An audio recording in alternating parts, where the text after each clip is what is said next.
Good morning students. बेटा जैसा कि आप देख रहे हो, आज जो हम टॉपिक करने वाले हैं वो है अफबाओ प्रिंसिपल। अफबाओ जो प्रिंसिपल है बेटा, ये बताता है कि आप एटम में जो ऑर्बिटल्स होते हैं, सब शेल्स जो होते हैं, उन्हें उनमें इलेक्ट्रॉन कैसे फिल करते हो। किसके लिए होता है? It help helps in the filling of electrons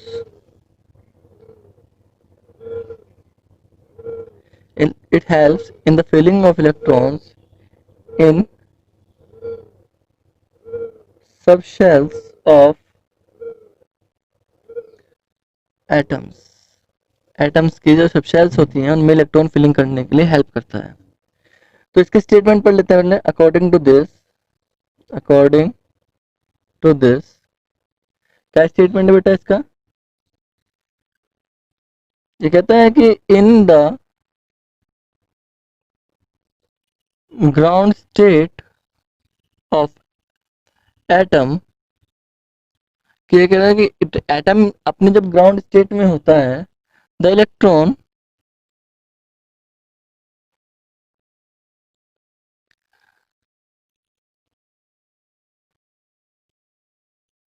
enter into the available orbitals in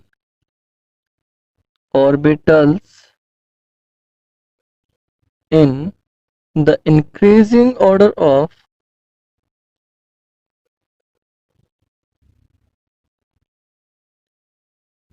energies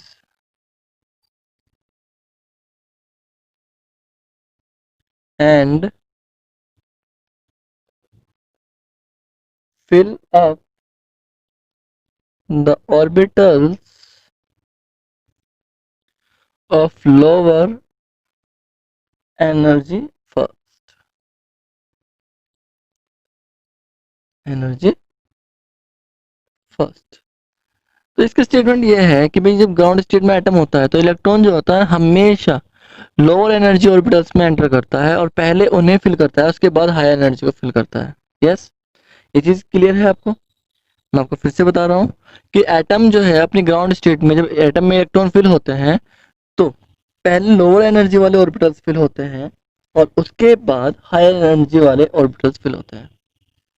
तो वो एनर्जी ऑर्बिटल्स का जो ऑर्डर है उसे हम एनर्जी लेवल डायग्राम से एक्सप्लेन कर सकते हैं। किससे? एनर्जी लेवल डायग्राम से एक्सप्लेन कर सकते हैं।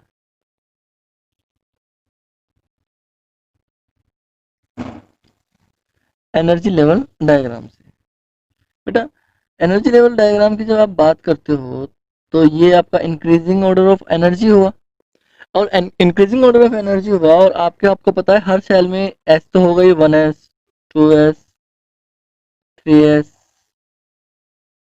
Sorry 4s, 5s, 6s, 7s, ये तो होने ही होने हैं। फर्स्ट सेल में पी नहीं होता, लेकिन सेकंड सेल में पी होगा, 2p, 3p, 4p, 5p, 6p।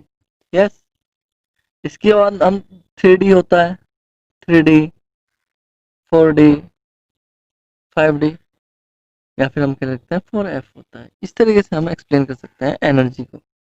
Yes, तो ये एनर्जी का इंक्रीजिंग ऑर्डर है बेटा। 4f कह लीजिए, 5f कह लीजिए,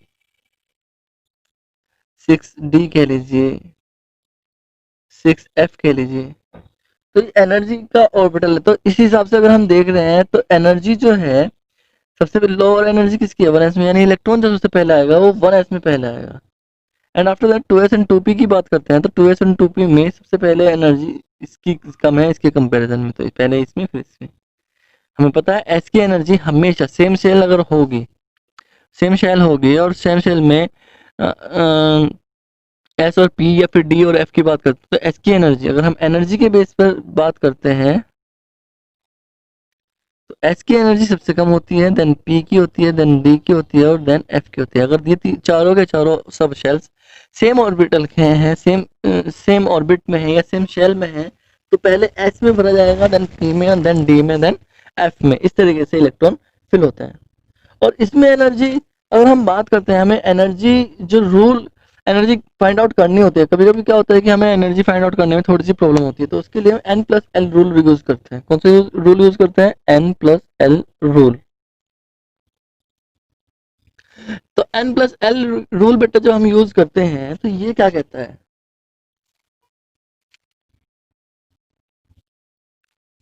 ये कहता है, इसके दो स्टेटमेंट होता है। फर्स्ट स्टेटमेंट कहता है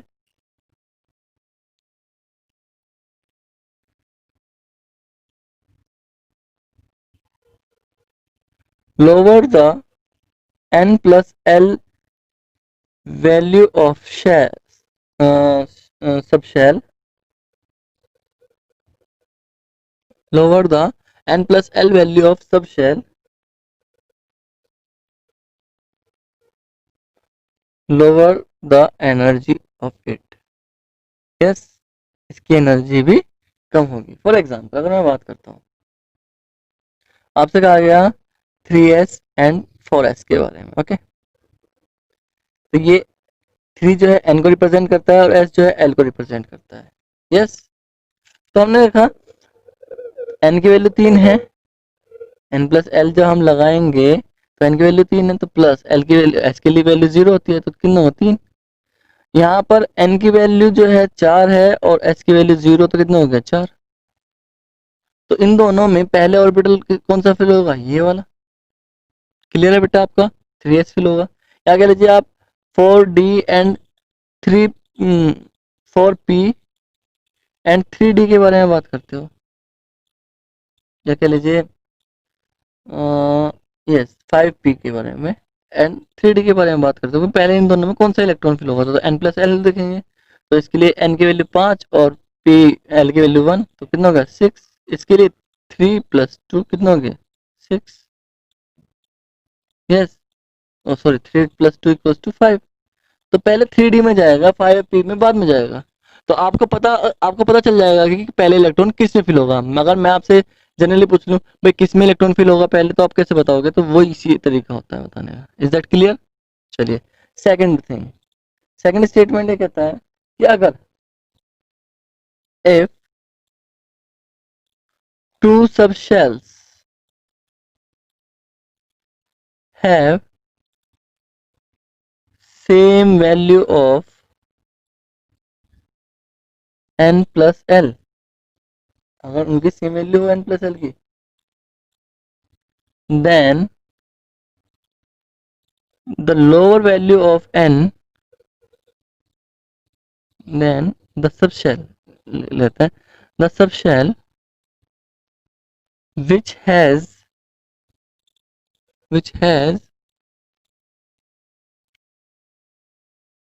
lower value of n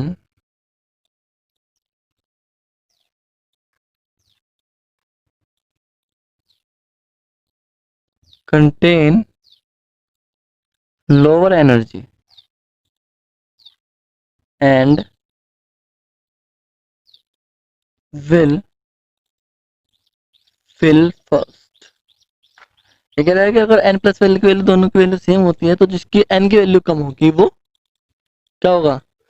उसकी एनर्जी कम होगी और वो पहले फिल होगा। फॉर एग्जाम्पल अगर हम बात करते हैं, मैंने अभी बात किया 5p एंड 3d के बारे में बात की थी मैंने, तो हम 5p एंड 4d के बारे में बात कर लेते हैं। यस, तो यहाँ पर n प्लस एल यानी 5 प्लस 1 6 हो गया। यहाँ पर 4 प्लस 2 d की वैल्यू 2 होती है, तो हो गया 6। अब इन दोनों में दोनों की वैल्यू 6 है, n प्लस एल की वैल्यू दोनों में सेम है, तो पहले कौन सा फिल होगा? पहले फिल होगा बेटा आपका 4d। पहले 4d फिल होगा। क्यों? क्योंकि it has lower value of n। आगे बात समझ में आपको? तो ये चीज n प्लस एल रूल से हम बता सकते हैं कि कौन सी सब शेल में एनर्जी कम होती है। तो जो आपका अवपाव है, अवपाव के अकॉर्डिंग हम बात करते हैं, तो एक वो होता है, एक सीक्वेंस होता है, एनर्जी सीक्वेंस, जो हमें याद करना होता है। तो वो याद कर लेंगे। वो दो तरीके से हम लिख सकते हैं, 1s lower than 2s lower than 2p than 3s 3p 4s 3d 4p than 5s देन आपका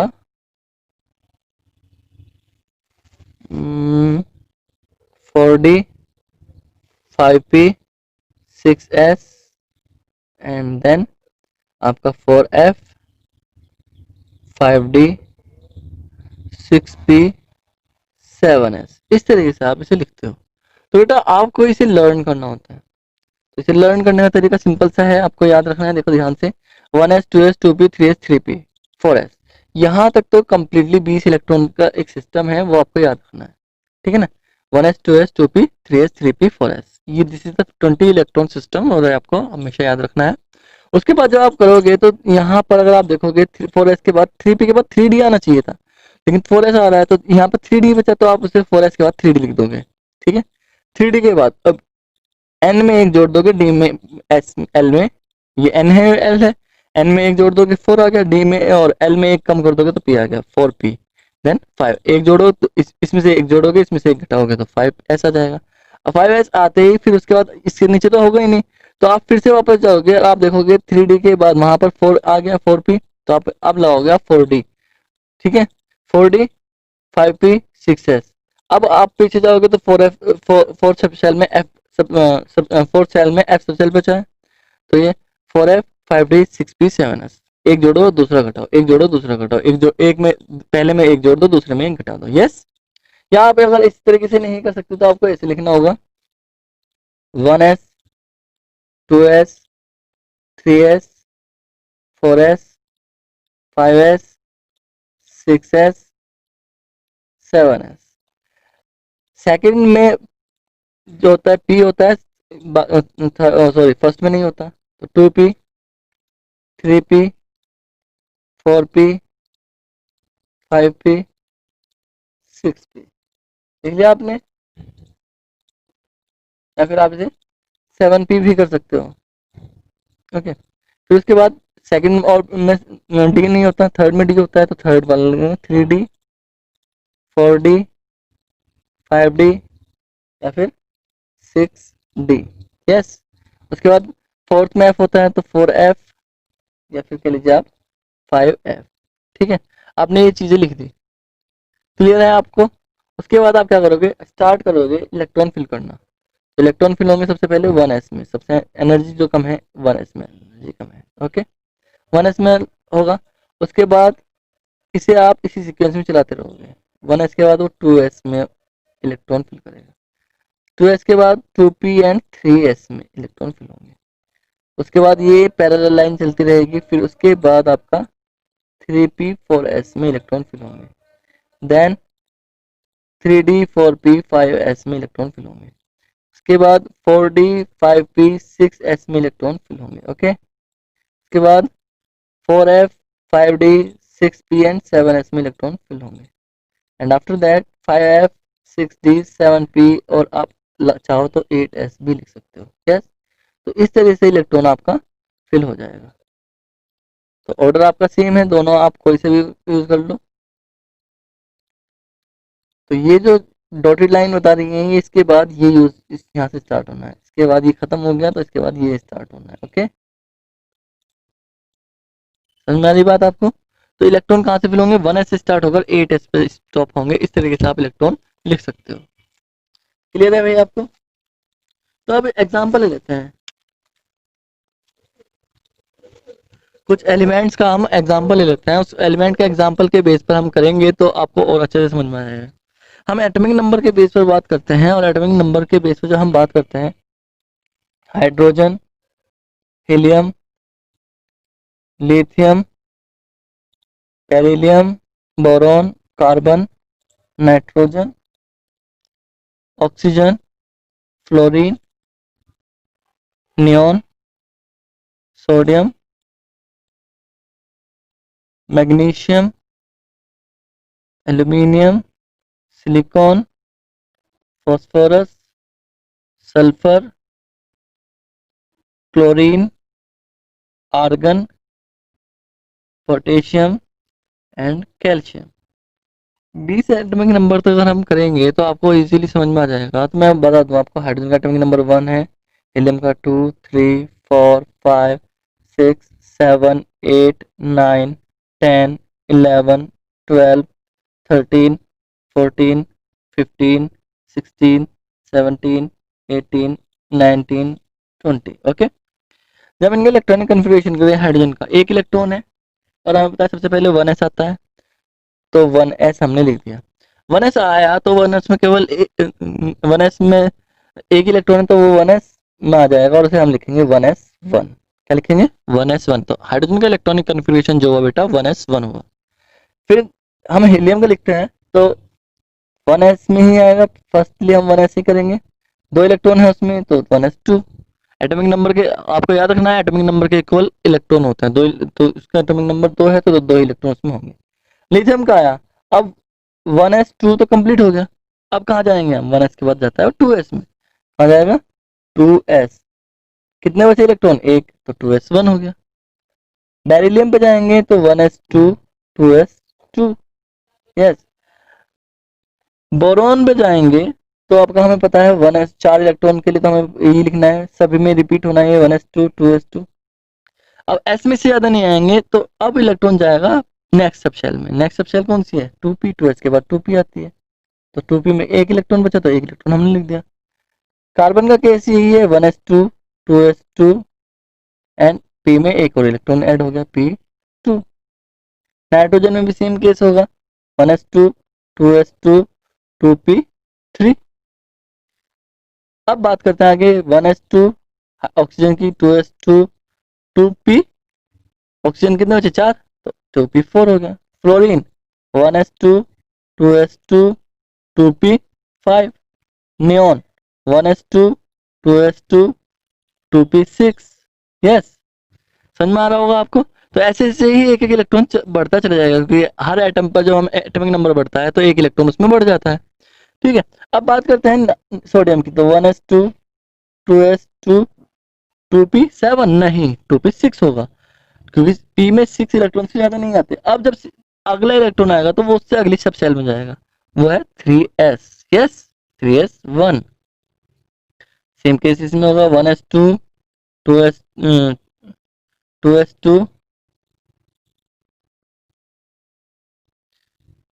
2p2, sorry 2p6 and 3s2।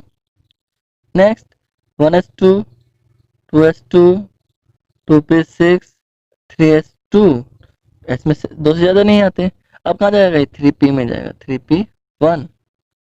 Silicon में ये 3p4 हो जाएगा, सॉरी 3p2 हो जाएगा।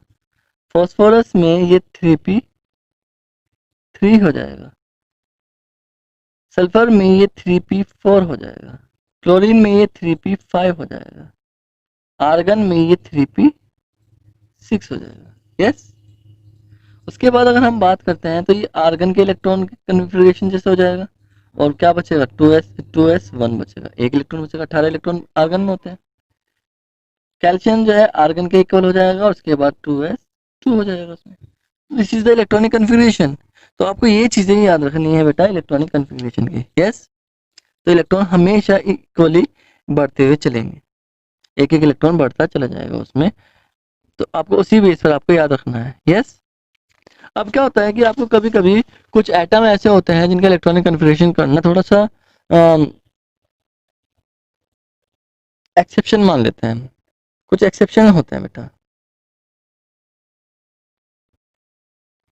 एक्सेप्शन जो होते हैं उसे देख लेते हैं हम। तो एक्सेप्शन में जैसे कि आपका क्रोमियम आता है, क्रोमियम एंड कॉपर, ये दो एटम जो आते हैं आपके एक्सेप्शन में आते हैं। क्यों आते हैं बेटा? हमने वहां 20 तक किया था, 21 स्कैंडियम होता है, टाइटेनियम होता है, वेनेडियम होता है और क्रोमियम होता है। ओके, इसके केस में बात कर लेते हैं। स्कैंडियम का 21 होता है, आर्गन के 18 इलेक्ट्रॉन होंगे, उसके बाद सॉरी 4s1 4s2 हो गए 20, और उसके बाद आपका ये बचेगा 3d1। ओके, सेम केस यहाँ पर आर्गन का electronic configuration, then 4s2 and 3d2। Same case यहाँ पर आएगा, आर्गन का electronic configuration and then 4s2 then 3d3। Chromium के केस में अगर हम बात करते हैं तो वो आर्गन का इलेक्ट्रॉनिक कन्फिग्रेशन फॉलो करने के बाद आना चाहिए 4s2 एंड 3d4, ये आना चाहिए, जबकि ये नहीं आता। अब क्यों नहीं आता, इसे एक्सप्लेन करें तो बेटा डी की बात करते हैं तो डी में 5 ऑर्बिटल्स होते हैं। यस, जब वो वेनेडियम का इलेक्ट्रॉनिक कन्फिग्रेशन हम करते हैं तो वेनेडियम का इलेक्ट्रॉनिक कन्फिग्रेशन ही होगा। जब क्रोमियम करेंगे 3d4 होगा, तो 4 अनपेयर्ड इलेक्ट्रॉन बेटा एनर्जी बहुत ज्यादा हो जाती है, उस एनर्जी को स्टेबल करना जरूरी होता है। तो 4s में जो 2 इलेक्ट्रॉन होते हैं वो एक इलेक्ट्रॉन यहाँ जंप कर जाता है और इलेक्ट्रॉन आ जाता है यहाँ पर। अब ये जो इलेक्ट्रॉनिक कन्फिग्रेशन होगा वो दूसरे तरीके का होगा। तो क्रोमियम का जो इलेक्ट्रॉनिक कन्फिग्रेशन होता है वो आर्गन के साथ साथ ये होता है 4s1 एंड 3d5। क्या होता है 4s1 एंड 3d5 क्यों होता है, क्योंकि 4 अनपेयर्ड इलेक्ट्रॉन होने की वजह से वो बहुत ज्यादा हाईली अनस्टेबल हो जाता है। तो स्टेबल करने के लिए उसे हम एक इलेक्ट्रॉन यहाँ से यहाँ चले जाते हैं। तो वो आप कहोगे कि अब 5 इलेक्ट्रॉन हो गए, तो 5 इलेक्ट्रॉन तो ज्यादा होगा। तो ये कॉन्सेप्ट और होता है बेटा half field and full field. जब भी आपका ऑर्बिटल, मान लो पी ऑर्बिटल के बारे में हम बात कर रहे हैं, तो इसमें जब इसमें कोई इलेक्ट्रॉन नहीं होगा, जिसमें कोई इलेक्ट्रॉन होगा नहीं होगा तो हम इसे मानते हैं स्टेबल। अब इसने हमें एक इलेक्ट्रॉन ला दिया, तो अब ये क्या होगा, ये इसमें एनर्जी हो गई और ये एक्साइटेड आ गया। 2 इलेक्ट्रॉन, 2 अनपेयर्ड इलेक्ट्रॉन, तो एनर्जी ज्यादा हो जाएगी। यस, अब क्या होता है कि ये एक्सेप्शन है कि तब 3, ये हाफ फील्ड हो गया, इसमें 3 इलेक्ट्रॉन हो गए। अब 6 आते हैं तो 6 में से 3 यानी सभी में अनपेयर्ड इलेक्ट्रॉन हो गए, तो ये जो ना कंपैरेटिवली ज्यादा स्टेबल हो जाता है।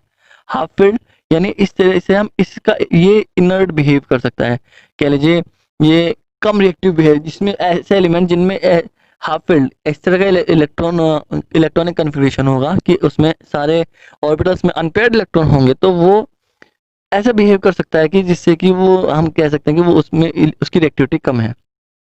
यस, तो या फिर जब इलेक्ट्रॉन फुलफिल हो जाता है तो उसकी नेट एनर्जी 0 हो जाती है, तो वो ज़्यादा स्टेबल माना जाता है। तो ये ज़्यादा स्टेबल होता है, इसके कंपेरिजन नहीं है। फिर उसके बाद ये सारे स्टेबिलिटी अनपेयर्ड वाले एटम आते हैं जिससे कि वो स्टेबल होता है। क्लियर है? तो क्रोमियम का ऐसा होता है। ऐसे ही कॉपर का होता है बेटा। कॉपर का जो इलेक्ट्रॉनिक कन्फिग्रेशन होना चाहिए वो आर्गन 29 होता है, तो आर्गन और 4s2 3d9 होना चाहिए। कितना होना चाहिए? 3d9। अब 9 है, उसमें एक इलेक्ट्रॉन की कमी की वजह से वो ज्यादा अनस्टेबल हो जाता है। 3d जब उसमें 9 इलेक्ट्रॉन होंगे, 3d में जब 9 इलेक्ट्रॉन होंगे, 1 2 3 4 5 6 7 8 और 1 9, तो 9 इलेक्ट्रॉन जब उसमें होंगे तो इस अनपेयर्ड इलेक्ट्रॉन की वजह से ज्यादा अनस्टेबल होगा। तो इसे स्टेबल करने के लिए फिर से 4s में से इलेक्ट्रॉन आकर यहाँ आ जाएगा और इसे पेयर कर देगा, 3d10 हो जाएगा।